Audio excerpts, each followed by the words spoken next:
Now let's start with the lecture. Okay, last week, so we finished array, so which is a complicated concept, to be honest. Okay, so you can see that we learned a couple of algorithms, right?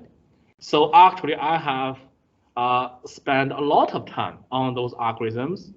I tried to explain all the details. I tried to use examples to explain all the steps, right, in each algorithm. Why I do this? Because so in the future, so this will be how you learn your algorithm by yourself. Why? Because so if you want to take a course, you have some algorithm, especially the analytics course, you will learn a lot of different algorithms. Okay. If you just read the rough idea, it's easy to understand. For example, in the future, if you take data analytics, right? So you will learn some very classic algorithm, for example, clustering. Okay, let me use example clustering. What is clustering? For example, I have different customers. Okay, I collect transaction data for different customers. So then I want to understand. So the possible preference, the types of preference of customers. So at first, I have no idea how many types are there. Okay. Secondly, I have no idea if these two customers have similar interests or not. I have no idea, okay? I just have transaction data collected from somewhere, database, or from some information systems, right? I collect data. Then for data analytics, the objective is to extract or mine or learn, you will see those terms, patterns. Okay, we want to see what is the patterns from the data. So one possible way to analyze this problem is to use clustering algorithm. What is clustering? Intuitively, I want to find similarity between different pairs of customers. Okay, for each pair of customers, I want to measure how similar they are. Then based on this measure, it's a number. Okay, it will be a number. For example, I have a number from 1 to 0. For these two guys, I measure that they are similar. Their similarity is 0.9, which means they're very similar. So for another two customers, their similarity is 0.1, which means they're not similar at all. Okay. So how to construct those measures is not in this course. It will be data mining course, okay, or data analytics course. But intuitively, you see there are different measures, right? Then for cluster algorithm, so basically I want to put customers in different groups, okay, based on their similarity. For example, I see these 10 customers, they are similar, and they should be put in the same group. These 20 customers, they are similar enough to be put in one group. That single customer, he's not similar at all with any customer, so he will be put in a single cluster, right? You do all these things. After all this kind of analysis, you see that based on the algorithm, because in order to implement the algorithm, even though assume you try to use what? Use the packages, okay? For example, R or Python packages. So you have to adjust the parameter, okay? We may have some default parameter, but sometimes you have to adjust the parameters, okay? In order to fit the data in the best way, okay? So while you finish your initial analysis, you find, oh, so I found there should be 10 clusters, 10 different types. Then I will, in each type, right, each group, I will try to see in this specific group of customers, what will be their common interests? What will be the pattern, right? You see, it is try to group in different customers and find out their preferences, okay? This is a very simple algorithm, but you see, intuitively, you can understand it, how it works, right? Because it fits our intuition, okay? Customers may have similarity. They may, some customers can be put in one group, okay? So, however, when you try to implement it, you still have to understand what's going on inside, because at least you need to adjust the parameters, okay? Sometimes you may have to revise the existing clustering algorithm, right? In order to fit your problem. In order to do this, you have to go to the algorithm, learn the algorithm, understand what's going on, then do a revision, right? So you see, you have to learn it, okay? How to learn it? So last week I showed you how to learn it. So you should not just try to read the statements, keep reading statements time to time. So for a beginner, you have to try some simple examples, okay, by yourself. That can help you understand what is the algorithm, okay? So when you become more professional, you should be able to do what? Just read some statements, get a rough idea. But for a beginner, it will not work, okay? It will not work. That's why I tried to spend more time last week. So in explaining these algorithms, okay? Algorithms. So today we are going to learn chapter 10. So between chapter 7 and chapter 10, we still have 2 more chapters, chapter 8 and chapter 9. So we will finish 8, 10, 9, and 10, these 3 chapters in this semester, okay? And we will start chapter 10 first. Why? Because you need it for the next assignment, okay? We will learn this chapter first, okay? And also this is a very important concept, okay? The title of this chapter is Introduction to Classes. So what is classes? So actually, so you have used this concept starting from lab 0. Okay, why? Because so when you create your first project, so we are choosing what? Choosing what? We are choosing the Windows Form application, right? So for a Windows Form application, you see it is class form class, okay? The form class is built in what? Built in C#, built in Visual Studio. You can use it directly, okay? You see, when you try to use form class, right? You open the toolbox, you have button, checkbox, text box, right? Labels, right? You have those kind of controls. Why you can use it? Because they are default components of a form, right? If you do not want to use a form, some of these components may not be available because on a form, right, a button is meaningful.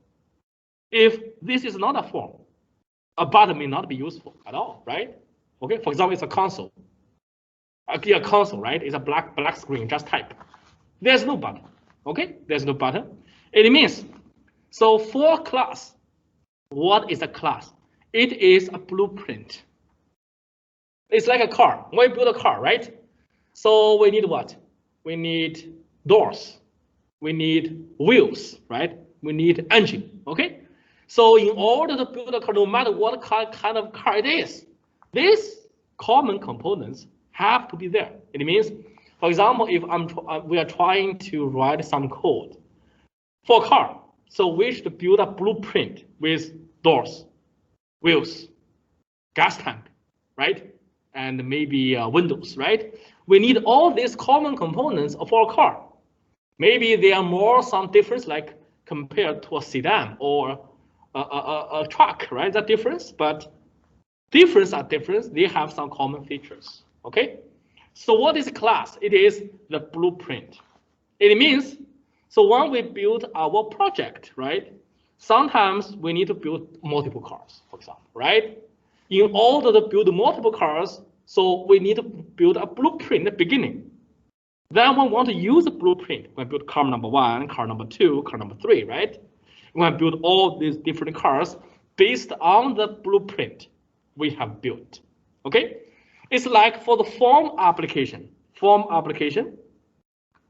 So this is blueprint pre-built in Visual Studio. It means we don't need to write anything. It is already there, right? We just use it. But in this lecture, in this week, we are going to learn how we can write our own blueprint from some very simple examples. We will not build a form up like this because buttons, check it, too complicated, right? Instead, we are going to study or learn how to build some simple classes because so we are focusing on the concepts, okay? In the future, when you become more professional, you should be able to build more complicated, more advanced classes, okay? But that is a future story. So now, for this class, this is the first coding class. Why? That's what I emphasize. It's important. For our first coding class, we focus on the concepts, okay? We focus on the concepts. So a class is the blueprint for an object. Okay, like I mentioned, if I want to build a car, we need some common features, right? If we would like to build a house, right, we also need some common features. Okay, so it describes a particular type of object, yet it is not object. It is not a car. It is used to describe if we need a car, right? What kind of elements have to be there? Okay, so it specifies the fields and methods a particular type of object can have. You see, we have two things. First is fields. What is fields? It's like, for example, for a car, one feature is mileage. It's a number, right? Another feature is a brand. It is Toyota or it is BMW, right? It's brand. You can see that these things are values, string or numbers. They are values, right? The second theme is methods, okay? You see in class, we also have different methods, right? We have two-stream method, right? We have other message box.show methods, right? We have a bunch of methods which are all useful methods in the class form class, one of those form class, okay? It means when we build our own class, we can also do what? We can also do methods, okay, methods. So in this lecture, we will learn, for example, we build a coin. So coin class. So one method in the coin class, toss up. So we can use a method to do what? To toss a coin. It means, so it is inside, it is associated with the coin class, okay? So when we create a coin object, class object, so that object will have the toss up method. When we use toss up, right? So the coin will be tossed, okay? We will see if the result is head or tail, okay? So basically what you need to understand is for a class, we have two things. First one is fields, values. Second one is methods, okay, methods. So one or more objects can be created from the class. We can create multiple objects, okay? So each object created from a class is called an instance of the class, okay? Sometimes we use the term create an instance. It means we create an object for that class, okay, for that class. So you can create a class by writing a class declaration. So basically, the general form is we have the keyword class, okay? You see the color is blue. It means in Visual Studio, in C#, so this is a reserved keyword, okay, class.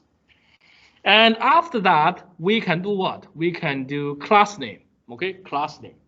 So the class name is also following what? Following Pascal case, okay? All words will start with a capital letter.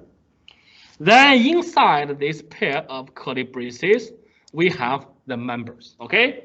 So as we have learned in the previous lecture, members include fields and methods, okay? Two different things, fields and methods.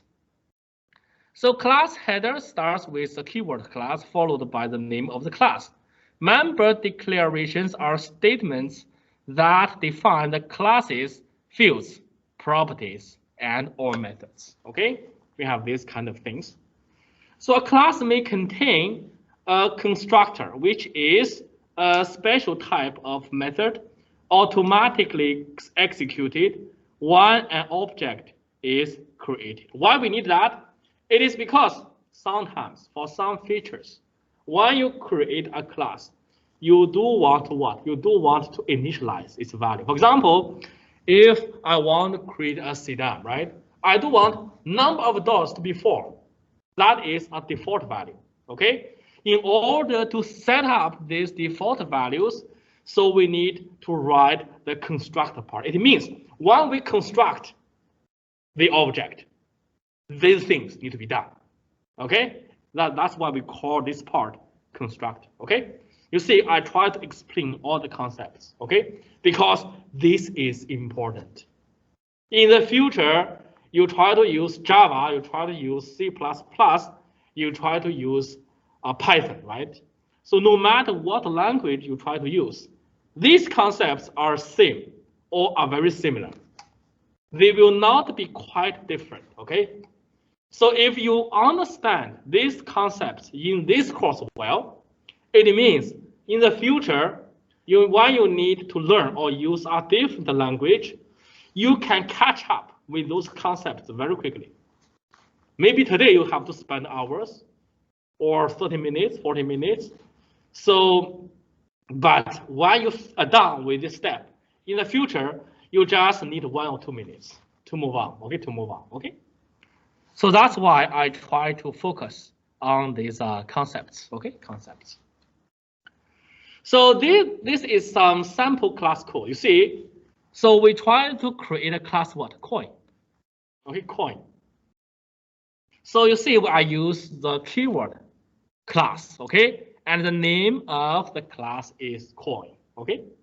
Then I have a pair of curly braces. Inside this pair of curly braces, I have my components. I have member declaration, okay. I will try to see what are the members. Okay, what are the members? So the first member is what? Private string side up. It is a field. It is a value actually, right? It's a string value or string variable. So it means when we want to create a coin object, at first it will have a string property side up. Okay, string field side up. Okay, side up. For that side up, so it will what? It will contain a string value, heads or tail. Okay, heads or tail. Then we move on to this part, okay? So what you need to learn from this slide is, so how a class looks like. What is each component? Why we need it? Okay, why we need it? You need to focus on those concepts, okay? Not just try to understand each individual statement, but try to focus on these concepts and the big picture. What's going on here, okay? Then we move on to next part. We have public coin. Public coin. So what is that? You see, the name of this part is the same as the name of the class. This is not coincidence, okay? It should be like in this way. Why? It is constructor method. Okay? So what is that? It is without this part. Okay, without this part. From now we just know that, so we only have what? Only have a string property field set up. Okay? We have no idea what is its value until we set the value, right, to this field. So the constructor will try to initialize its value. You see inside the constructor, public coin, okay, you see the name is the same as the name of the class, and it has to be in this, it is not a coincidence, okay? And inside this constructor, we have a field set up, and it equals heads, okay, it equals heads. It means when we initialize, or when we create a coin class object, okay? And first, we know that that object will have a field value set up. And without any changes, its initial value for setup will be heads, okay? That is initialization of the field setup, okay? So this is constructor. So you need to understand why we need a constructor and why we use a name constructor, okay? Because this is the statements we need to execute when we construct or create a class object, okay, a class object. So then we move on to next part. What is that? It is public void toss. It means we will need to have a what? Have a method toss, and the type is void. Void means there is no returning value, okay? There is no return value. So for this method, we have only one statement, message group message box dot show setup. It means for this toss method, we are going to display the current setup in a message. Okay, why you want to use this toss method? So it means in this coin class definition, we have a method which is toss. Okay, we have a toss method. First component is a field setup. Second component is a method toss, right? Then we can move on, which is public string get setup. So that is a value returning method. It means we have a third component, which is also a method, but this is not a void method. Instead, it is a stream method. Okay. So by using this method, we will return the value in the setup. Okay. Based on this part of code, this slide, right? You will learn what? When you create a class, write some code for a class. So this is a format, okay? Use a keyword of class, then followed by the name of the class. Inside the pair of curly braces, you need to declare all the members. Some members are fields, some members are methods, right? So sometimes you may need a constructor. What is that? Some members need to be initialized. Okay, that is a constructor. If you do not need to initialize any value, you don't need that. Okay, but when you build a class, sometimes there are multiple components you do want, right? Some default values are set up. Okay, that's why we need the constructor. Okay, so for you need to understand how to declare a class. So what are those members? Why we need a constructor? Okay, for members we can have fields and methods. Okay, for these concepts you need to understand. Okay, you need to understand those concepts. So create an object.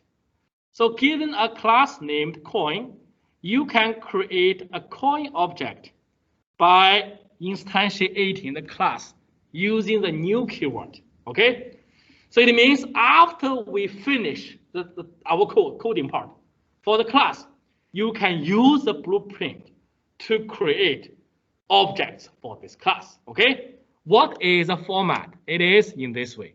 First, coin is the name of the class. Okay, then my coin is the name of the instance. Okay, the name of this instance or the name of the object.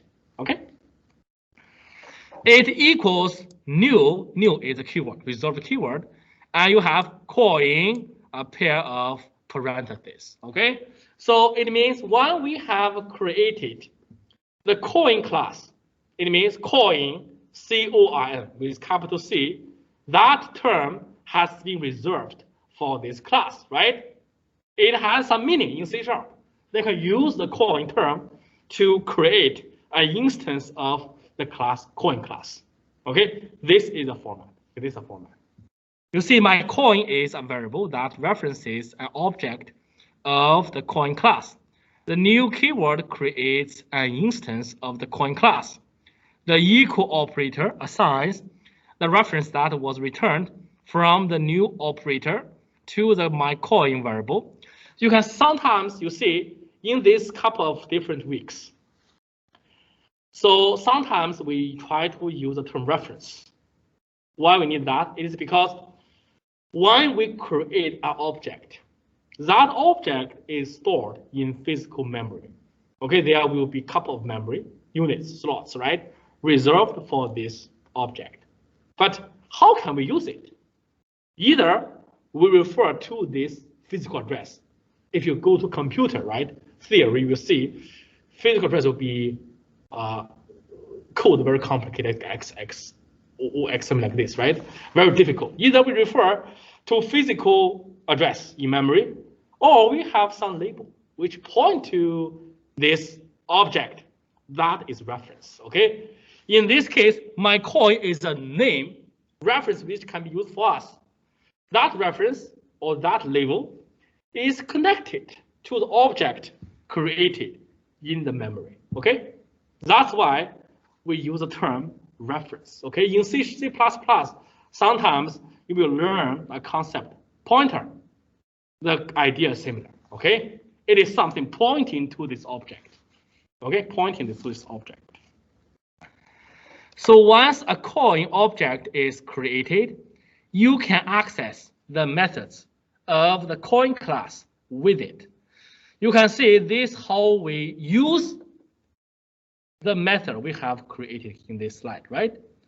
So my coin is an instance of the coin class. It means, so my coin will have a field set up. It will have a method toss. It will have a string method get set up, okay? So we know that these methods are associated with this specific object, my coin, and this is how we want to use it, okay? When we want to use the toss method, so we do my coin, the name of the object or the reference of the object, dot toss, right? It's like message box dot, okay? Message box is actually a class, to be honest, okay? Built in C#. We have never digged into, but it's a class built inside C#. Dot show, it means, so a message is a class and there is a method show, right? Associated with this class, okay? In our case, my coin is an object created for this coin class. Toss is a method associated with this class object, okay? So by calling this method, we are actually going to execute this method. We will see a message. So what is the setup, okay? So it is called toss method of coin class, okay? It means in class, we know how to create a blueprint. Blueprint means for this kind of object, car, so there will be some common features, okay? Secondly, when we create a new instance of the car object or car class object, we know that we can use the corresponding fields and methods, okay? By following this format, okay? This format. Actually, this kind of concept is almost the same in all the other languages, okay? In all the other languages. So this is one example. Given a class named textbook, create a textbook object named my textbook, okay? So in this problem, we assume that the class textbook, we have finished the coding part. It's there. Then we need to use this class to create a new instance, right, of the textbook class. So we do textbook, my textbook equals new textbook, a pair of parentheses, semicolon, okay? Therefore, with this statement, we are able to create a new object of the textbook class, okay, textbook class. So where to write class declaration? So you have flexibility in choosing where to write class declaration. For example, when we want to create a coin class, so we can add a coin class to the form1 class inside the forms1.cs file, or we save the coin class declaration as a separate .cs file, okay? Either you put this code inside the forms1.cs file, it's okay, but usually we prefer the second method. Why? Because we would like to intuitively, you would like different blueprints to be put in different drawers, right? It is, we want to use different files for different blueprints. Form1 is a blueprint, right? Now we need a coin class. It is another blueprint. So we would like to save to a different file, okay? So in C#, you can do project add class, okay? Add class, okay? Like this example, I mean, project, right? You can add class, okay? Project add class, okay? a new class file will be added here. So this is an example for this chapter. You see, some classes have been added. So automobile, car, a sport utility, a truck. These classes have been added. We will address this later. Okay, we are now focusing on the basic concepts. Okay, basic concepts. So in this course, we will use the second approach. It is because we prefer to put in different blueprints in different files. It is easier for us to manage. Okay, and in the future, when we want to say, oh, how many blueprints have we created? It's easy to see, okay, because you have multiple files. If you will put everything in one file, okay, then things will become more complicated to manage because you may forget, okay. When you go over the single file, you will see a lot of different classes, okay.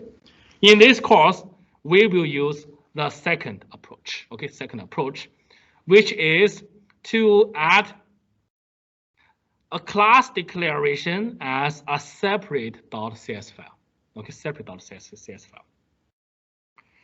So you may want to say, can I follow the first strategy when I work on my project? Sure, it works, okay? But in this course, we learn this way because most of the time, right, you do want to put different blueprints in different files. Another benefit by using this style is this. When you have, let's say, 10 blueprints, okay? So in the future, you want to create a new project. But for the 10 blueprints I have created before, I may just want to use 6 of them, okay? For the other 4, I don't need it, to be honest, okay? I don't need it. So how can I do this? If I only have a single file, then I have to use a file to have all the 10 different blueprints, right? But if I have 10 different files, for the 10 different blueprints, right? I can just include, you don't need to repeat the same code. I can just include the old 7 files, useful files, or useful classes into my new project. That's enough. Okay, you can see that is another benefit by following style. Okay, the second style. So adding a class to an object C in this way. So in this example, right? So the originally we only have one form, which is forms1.cs. So, but we can add another different class by clicking right project add class. You will have different CS file like this, right? You have a car CS. I have automobile CS. I have sport utility.cs. I have truck.cs. Okay, it means I have another 1, 2, 3, 4. Program.cs is default file in the project. Okay, I have truck, sports utility. I have car, automobile. I have 4 other different classes. Okay, in this example.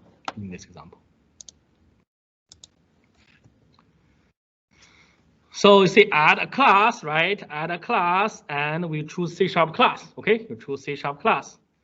Then a new class is added, which is a new file, cars.cs. And when you do this, right, you will see that a new file will be created in this way. Okay, class, you have class coin, and all the code. Okay, all the coding part has to be added here. Okay, all the coding part has to be added here. Okay. So now we can see that this will be the full code of this actually class, coin class, okay? This will be all the code, okay? So actually, for today's quiz, okay, I'm asking you to understand this definition of the coin class, okay? I'm asking you based on the blueprint we have built here. So let's write a what? Write a new class for dice. Because for coin, we have 2 sides, right? Heads and tails, okay? But for dice, we have 6 sides. 1, 2, 3, 4, 5, 6, okay? So I would like you to learn this slide first. Then use this as an example. Revise this example to write a new class for a dice. Okay, that will be the quiz problem today. You will see. I will enable the quiz after we finish this lecture. Okay, for dice class. Okay, for dice class. Now let's learn the details in this class. Okay, what are inside this class coin? So first we have the keyword class coin, which is same as the previous slide. Okay, but inside the class definition, there is some difference. Okay, the first thing is same, private string setup. We have a field and it is a string. The name is setup. Okay, setup. The second thing is we would like to create a random object. Well, we need that because now we need a real toss, right? If you check the previous slide, so you will see for the toss method, we do not have an actual toss. Instead, we just display the value of the setup in a message box. That's it. There's no toss. Okay. In the new slide, so we will have a real toss. For toss, we need a random number, right? Intuitively, you need a random number which can have two values. For example, 0 or 1, or 1 or 2, right? If it is the first value, we got head, right? If it is the second value, we got tail, right? Intuitively. That is why we create a random object. Okay, random object. So the third one, it is constructor. So for the constructor, you remember, we have this part name is the same as the class, okay, coin, and we would like to initialize the field side up, okay, side up. So side up equals heads, okay. It means one coin object is created. So its value, the value of the field side up equals heads, okay. The default value or the initial value equals heads. This is constructor, okay. Now we move on to the next part, which is the toss method. Okay, the toss method. So for the toss method, now we will have a real toss, not just to display the side up value in a message box. We try to have a real toss, okay? So it is if rand next to. What is that? So rand next to, we will have a whole number, random whole number, right? Between 0 and 1, right? If we got rand 3, rand next 3, right? We will got a random number among 1, 0, 1, and 2, okay? If we got rand next 10, right? We will got a random number from 0, 1, 2, 3, 4, 5, 6, 7, 8, 9. No 10, right? Starting from 0 to n-1, okay? n-1. You see, for today's example, for today's quiz I just mentioned, for the dice example, dice class, right? So for coin, 2 sides. So it is enough to use 0 and 1. But for dice, we have 6 different sides. 0, number 1, 2, 3, 4, 5, 6. It means we need 6 different random numbers. Okay? Intuitively, we need 6 different random numbers. In order to get 6 different random numbers, we need what? Rand next 6, right? For rand next 6, we will get a value from 0, 1, 2, 3, 4, and 5. Those 6 different numbers, okay? You have to be very clear about all the concepts we have learned before, okay? So here we try to use the rand object, okay? Rand next, if it is 0, it means 0 means heads, 1 it is tails, okay? If it is head 0, then side up equals heads. Else, this case, we only have 2 different possibilities, right? 0 and 1. That's why we can use if and else. Okay? So in the quiz, I have told you we need to deal with a dice, which will have 6 different sides, 6 different values. 1, 2, 3, 4, 5, 6, right? So in this case, we need 6 different random numbers. Okay? You cannot just use if else. You have 2 choices, right? The first one is if, else, if. Like what we did for A, B, C, D, E, F, right? For letter grade. Or you can do what? You can do switch. Remember? For switch, we can also have multiple different cases, okay? When you write your own code, you can pick either one. You see, I try to explain how to do today's quiz, okay? Because I try to explain this example. At the same time, I want you to understand this example 100%. Then with the full understanding, used to revise the code and build a similar class for the dice. Okay? There will be some small revisions, but the format will be similar as the coin class. Okay, the coin class. So then we have public string get side up. Okay? It means this is a value returning method. By calling this method, we are going to return the value of the field side up. Okay? So this is the full code for the coin class. Here we have what? We have a field side up. We have a random object, right? Random object. And with the random object, we can do toss, right? And we also need a constructor to initialize some values. The last component will be the string method get side up. Get side up. So we will return the value side up. Okay, the side up. Okay. So this is the code for the coin class. You need to understand this structure, each component. Today you need to write something very similar, but with some revision for a dice class. Okay, which will have 6 different sides. Okay, 6 different sides. So add a class, okay, add a class to an object. What is that, okay? In this code, you can see that, so I'm in what? In public form. You see, I have public partial class forms 1, right? I'm in my old Windows form application coding file, right? forms1.cs. I assume we have created a coin class in an independent file. You see here, we have coin.cs, okay? And the code is here, okay? We have written code here. So how can we do this, okay? We can do coin, my coin equals new coin. You see all these things are in one project, okay?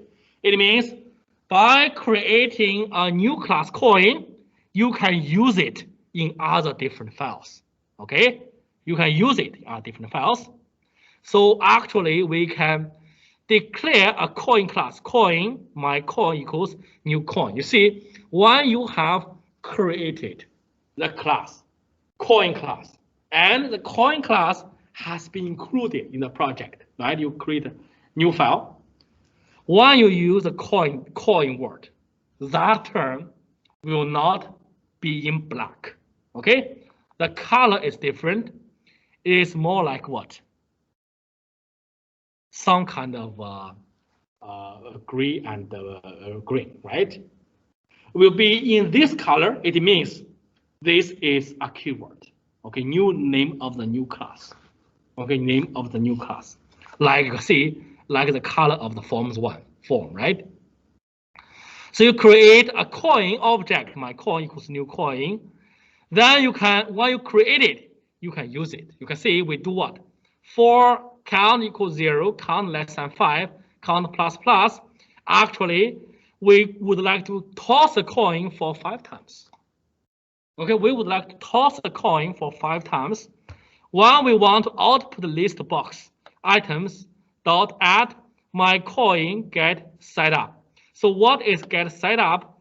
We would like to see the value of the setup, right? So it means after each toss, when we have updated the value of the setup by calling the method toss, right? We would like to add what? Add the new setup to the list box.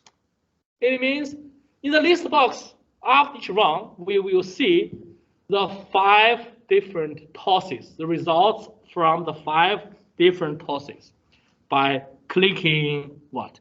Clicking the toss button.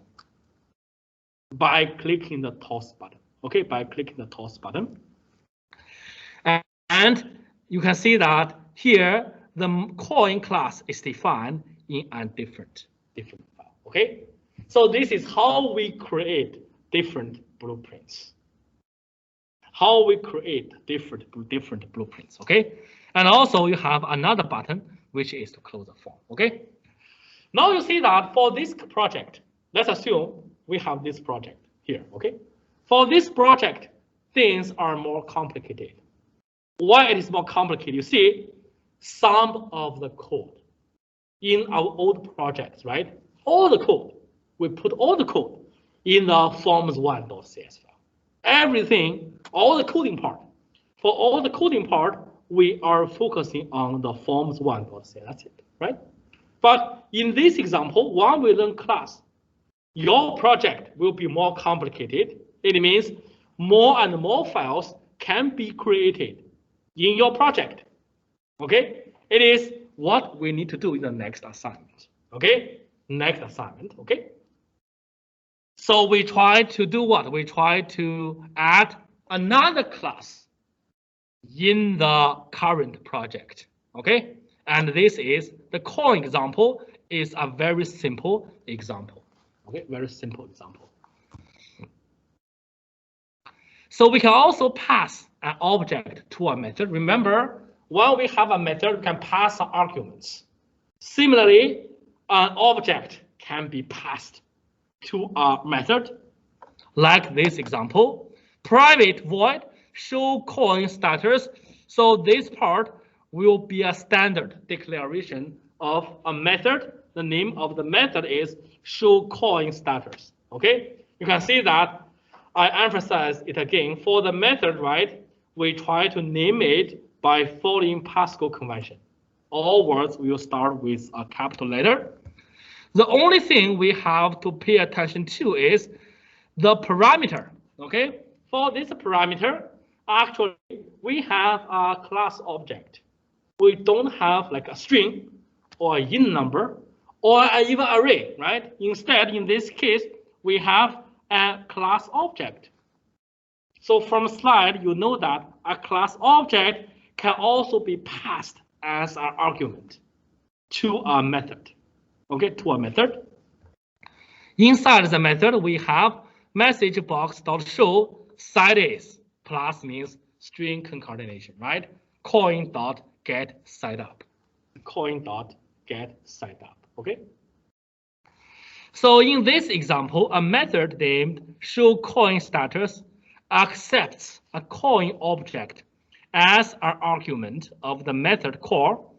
So you can create a coin object and pass it as an argument to the show coin status method. You see here, we try to create the coin object, right? Then we try to pass my coin to show coin status. Why we can do this? When we create the coin classes, you see, in the show coin status, we are going to use the get setup, right? So the get setup method needs the value setup, right? So the value setup will be initialized in the constructor. It means values are, it is not empty. There are values. There is a value in the setup variable, right, of setup field. That is why when you create a coin class object, you can use the method directly. It is because both the get set up method and the field set up are ready. Okay, if they are not ready, you cannot do it. Okay, they're already here, there. Okay, they're already there. Okay.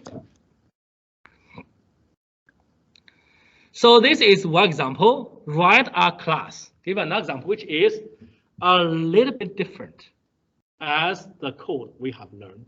Okay, we have learned. So write a class coin contains one method toss.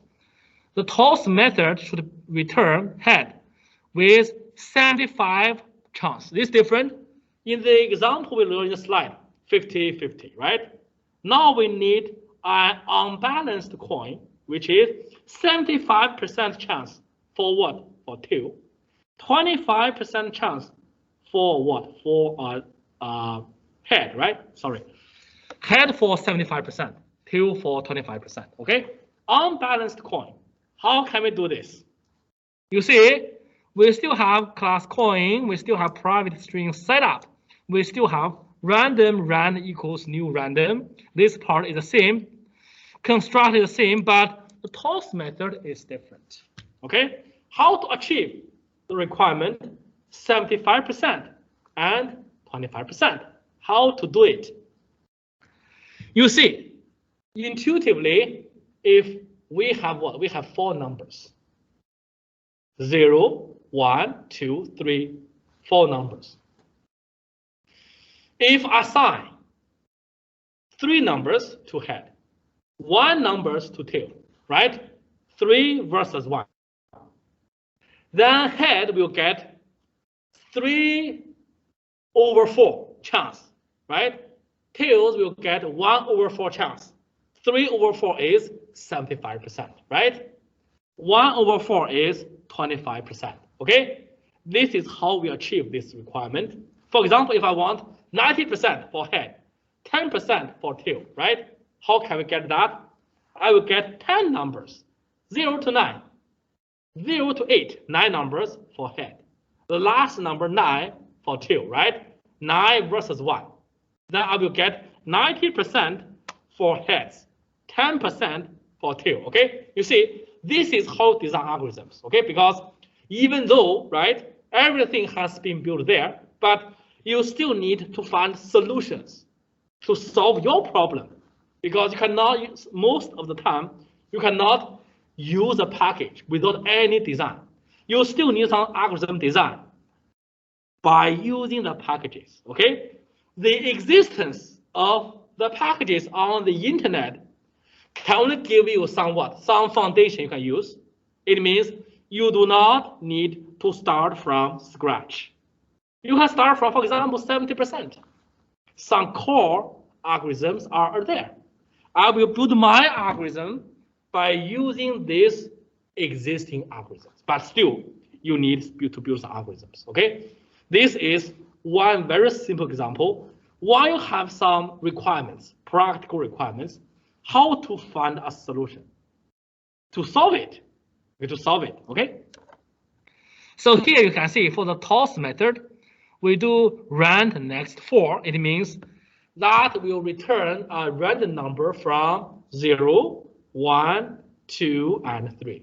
No 4, right? 0, 1, 2, 3. If it is less than 3, it means if it is 0, 1, and 2. Okay, if it's less than 3, it means, in other words, if it is 0, 1, and 2. So we will return heads, right? Else means only possible scenario for else is if it equals 3, right? If rand next 4 equals 3, right? If it equals 3, side up equals tails. Okay, you see, in this example, I try to teach you why you have some simple requirement, how to design your algorithm with all the things you have learned. Because I understand it will be very challenging to write from scratch, right? Without any packages, okay? It will be very difficult. But even though you have, in the course, you will learn in the data analytics course, you will learn some algorithms, concepts without detailed code, okay?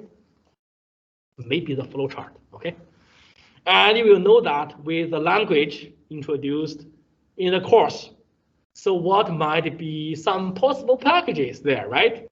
But when you download the package, first you need to try to read the menu a little bit. Sometimes it will be very difficult to read the whole menu because it will be a lot of pages, okay? But at least you need to read the basic, how to use the basic version, right? And try to check those examples, practice those examples. Now you get a rough understanding for this package, how to use it.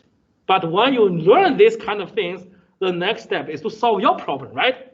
You need to create value by learning those things. You cannot just, I learn, I'm satisfied, I'm done. No, you learn it because you need to get a nice job and use it, right? To give you value, okay? When you have your own problem, you will see that the package is useful. Intuitively, I feel that it can be used to solve my problem. There's no doubt for that. But it seems I still need some of my design by incorporating the package to solve my problem. Okay? It means you need to create your algorithm, right? By using the package. Okay? That is how most advanced undergrad or master level courses are designed for. Okay? Are designed for. So for students who are interested in this direction, data analytics, so you need to have this kind of thinking style and take the courses in the future. Because I believe for a lot of you, if you do not have a coding background in this course, it will be very difficult for you to pursue other courses in the future. Let's assume you have learned a lot from this course, okay? Then you have the option to take what? So the Python course, right, for data analytics. And for advanced undergrad students, the department may allow you to take master level data mining course, okay? Because we are in a faculty meeting, we have discussed about it. And in these courses, you will see what I'm telling you. So that is the style, right? In those courses, you need to code, okay? For assignments, for class projects, you need to code. Okay, keep coding, that is the story, okay? You need to work with a team member to do a project. For all these things, you need to code, okay? You need to code. That is why, so this course will be very useful because we are not a computer science department. For a computer science department, students will learn coding when they are freshmen. But we are in business school. For most students, a lot of students, this is the first coding class. Okay, first coding class. That's why you need to try to learn. Okay, even though sometimes it is challenging, but you need to learn. Okay, in order to be a real student, BAIS. Okay, otherwise, even though your degree will have a term BAIS, right? You are still an IS student. No BA part. Okay, no business analytics part. Okay. That is why this is useful. Try to hang in there, okay? So I think we only have 3 weeks to go, okay? 3 weeks to go. So you see that here, right? We have this part is, so if rand next is less than 3, right? We got heads, otherwise we got tail. For example, in the exam, if I ask you to have a design a coin, which is 20% for head, 40% for tails. What is that? You need 5 numbers, 0, 1, 2, 3, 4, right? 0 for heads, 1, 2, 3, 4 for tails, right? You need to know how to manipulate those simple things to satisfy the requirements, okay, the requirements. So another thing is the second topic is properties. So a property is a class member that holds a piece of data about an object. Properties can be implemented as special methods that set and get the value of a corresponding field. Both set and get methods are known as accessor. In this code, there is a private field name which is unknown, as a backing field and is used to hold any data assigned to the name property. So the value parameter of the set accessor is automatically created by the compiler. So you see that here we have a class pet, okay? And we have string name, right? And for constructor, remember for constructor, initial value, so the name is empty, no name, okay? No name, and we have public string name. So for public string name, we can do what? We get and set. Okay, what is get and set? So get is we try to return the value of the name. Set is we have the value, we try to set up the name equals the value. Okay, get means we try to read. Okay, set means we try to write. Okay, we try to write. So the value parameter of the set accessor is automatically created by the compiler. Okay. So setting the myDoc object's name property to fiddle. Okay. Here, the get and set accessors allow code outside the class to get the property's value or assign its value to the property. This one it is. Get means we would like to read the value, return the name of the pet, right? Set means we are going to set. So the name equals value. In your code, you can do this. myDoc.name, right? Equals fiddle. Why you do this, right? Because name is a method. You can say capital name is a method, right? So why you do this, okay?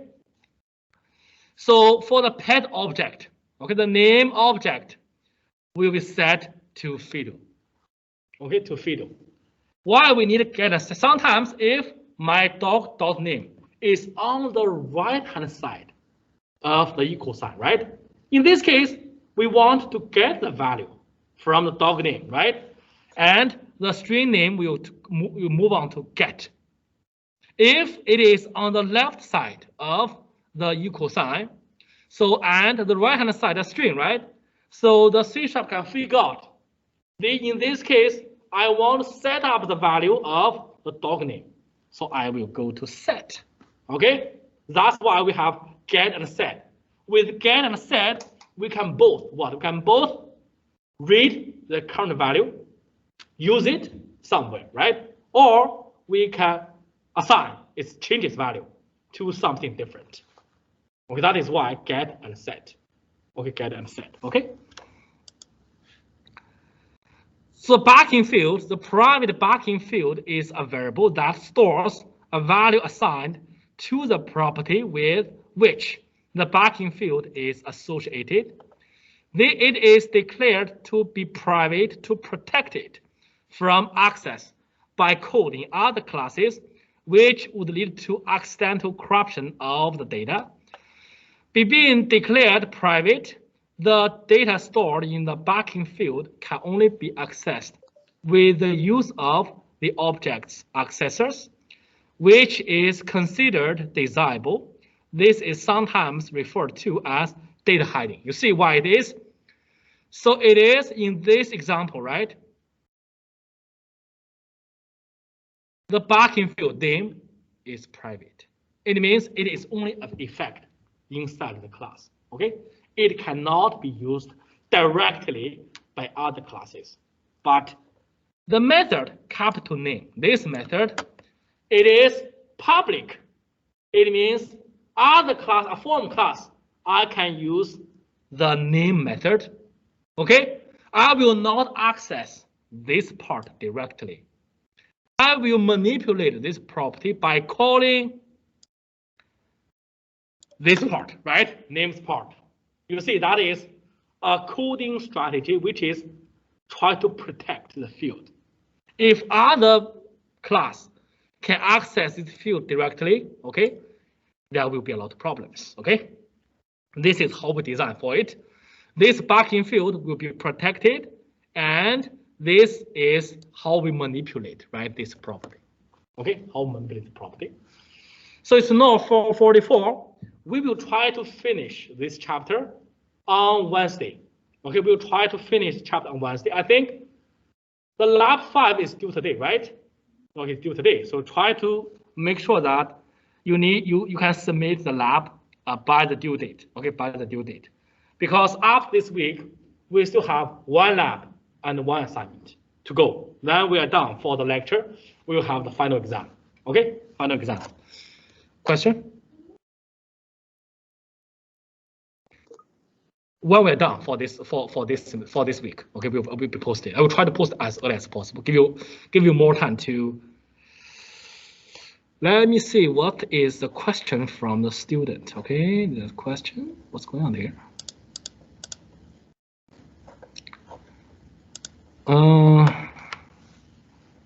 Regarding the coin class, is your construct is the setup equals heads because it's a first statement in the if statement, as in that it would be similar with dice setup equals 1 for the construct. Yes, you're right. Because the statement is in the construct is try to initialize the setup property, right? In the dice example, in the problem, I'm telling you, there are 6 different properties, 1, 2, 3, 4, 5, okay? Actually, I would tell you it is capital, okay? It is capital 1, okay, capital 1. So you need to use the string 1, 2, 3, 4, 5, 6 for the 6 sides of the dice. You're right. You're right. Okay. So good. So let me check the quiz. Okay. Let me check if the quiz is good. I think it's number 13. What's going on?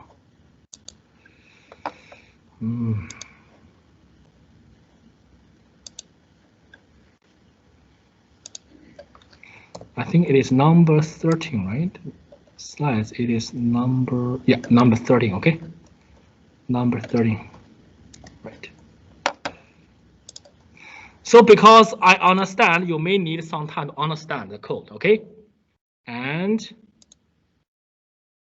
this quiz is 40 minutes. I think that will be enough for you to finish the quiz, okay? You need to try to learn the coin class code with 5 to 10 more minutes. If you have understood it, right? Then try to work on the quiz. It's still due at 7 p.m., okay? So that we are good for today. Okay, see you on Wednesday.